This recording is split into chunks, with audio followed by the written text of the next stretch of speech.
bienvenue sur la chaîne Emissario Unidos da Luz.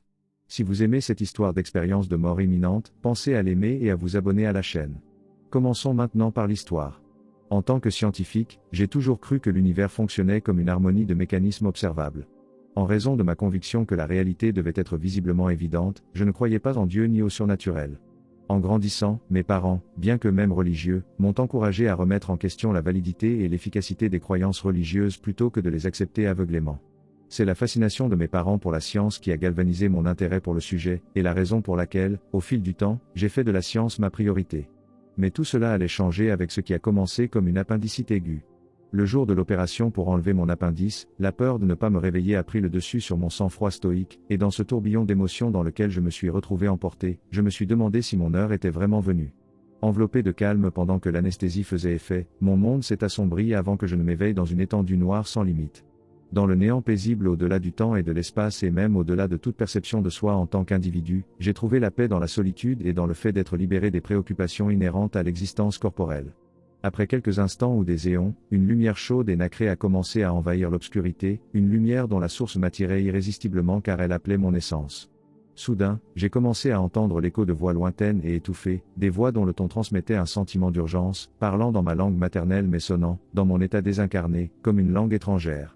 À mesure que je me rapprochais de la lumière, la vie dont j'étais sorti s'est éloignée de plus en plus, et la personne que j'avais été pendant ma vie terrestre ressemblait moins à celle que j'étais et plus à quelqu'un que j'avais connu autrefois. Grâce à cette transformation d'identité, je me suis rendu compte avec une clarté stupéfiante que je laissais derrière moi ma vie physique, et avec elle, ma perception limitée de ce qui était réel ou possible. Soudain, je me suis retrouvé devant un paysage d'une beauté étonnante, un spectacle dont les éléments vibraient de vie dans une symphonie célébrant l'amour et la beauté qui ont donné naissance à leur création. Alors que leur harmonie résonnait profondément dans mon âme, mon expérience d'unité avec cette vie servait de confirmation la plus profonde de la réalité, surpassant les méthodes creuses sur lesquelles je m'étais appuyé. Alors que mon cœur chantait en concert avec l'orchestre de ce lieu, un royaume que je ne peux décrire que comme le paradis, toutes mes idées préconçues sur le paradis et l'au-delà ont instantanément disparu.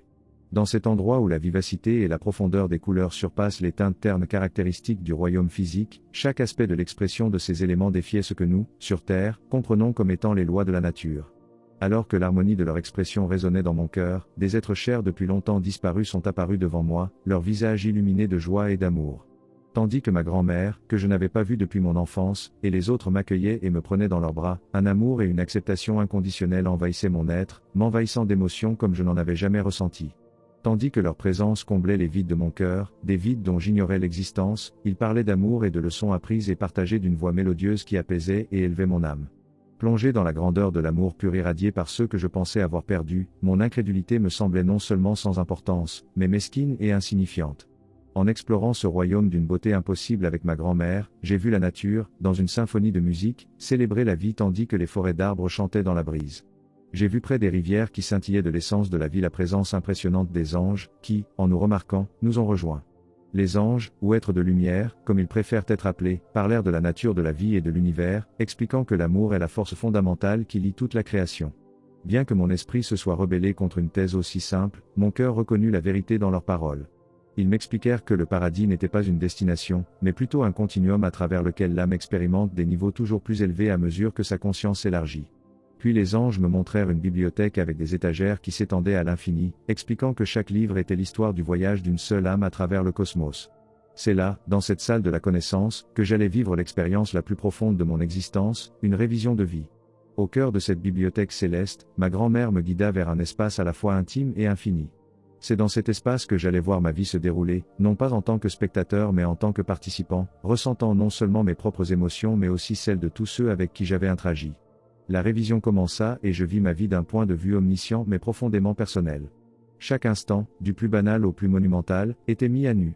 J'ai ressenti la chaleur de l'étreinte de ma mère, la douleur des paroles dures prononcées sous le coup de la colère et l'effet domino de mes actes, des actes que j'avais depuis longtemps oubliés.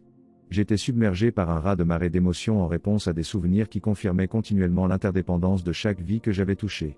J'ai vu les moments où j'avais fait preuve de gentillesse et comment ces petits actes de compassion s'étaient transformés en quelque chose de beau et de bouleversant pour les autres. À l'inverse, j'ai ressenti la douleur des occasions manquées et des moments où mes paroles ou mes actes avaient causé du tort, dont les répercussions allaient bien au-delà de ce que j'aurais pu imaginer. Ce bilan de vie n'était pas une mise en accusation, mais plutôt une réflexion ou une occasion de comprendre la profondeur et l'ampleur de mon impact sur le monde. Les êtres de lumière, mes guides célestes, m'ont offert des éclairages empreints de compassion et m'ont montré que chaque action ou chaque décision était un fil dans la trame de l'univers, un fil tissé dans la vie des autres d'une manière que je pouvais à peine comprendre.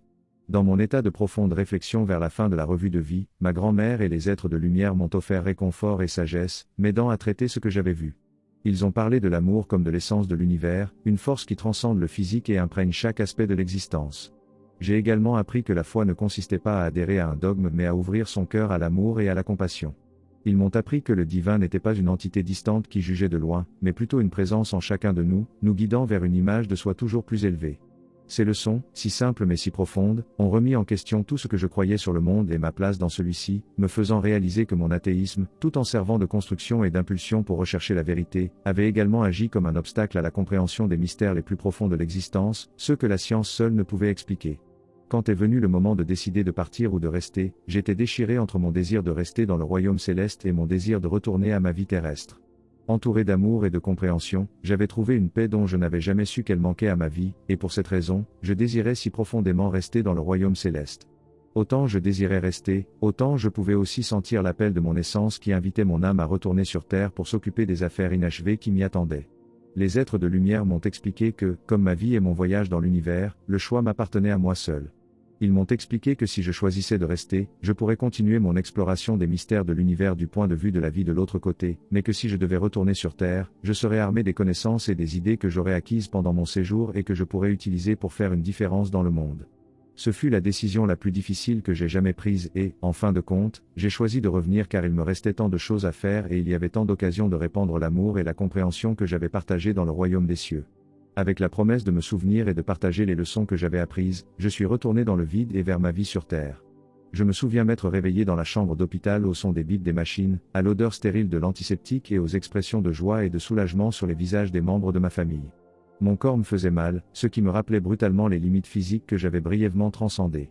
Pourtant, en moi, il y avait une légèreté et un profond sentiment d'objectif que je n'avais pas encore éprouvé. En me rétablissant, j'ai découvert que le défi n'était pas de me souvenir des leçons de l'au-delà, mais de les intégrer à ma vie quotidienne. Les mois qui ont suivi mon EMI ont été une période de profond changement, car j'ai abordé mon travail avec une nouvelle perspective, cherchant non seulement à découvrir les secrets de l'univers, mais aussi à comprendre comment ces découvertes pouvaient élever et unifier. Mes relations se sont transformées lorsque j'ai partagé mon expérience, non pas dans l'intention de convertir, mais pour offrir un aperçu de l'amour et de l'unité qui m'avait été témoigné. Les sceptiques comme les croyants ont été touchés par mon histoire, y trouvant un message d'espoir et de connexion qui transcendait les frontières de la foi traditionnelle. Le voyage de l'athéisme à une profonde compréhension spirituelle n'a pas été sans défi. Cependant, chaque jour qui passait, je découvrais que les leçons d'amour, de compassion et d'unité étaient universelles, des leçons qui trouvaient un écho auprès de personnes de tous les horizons.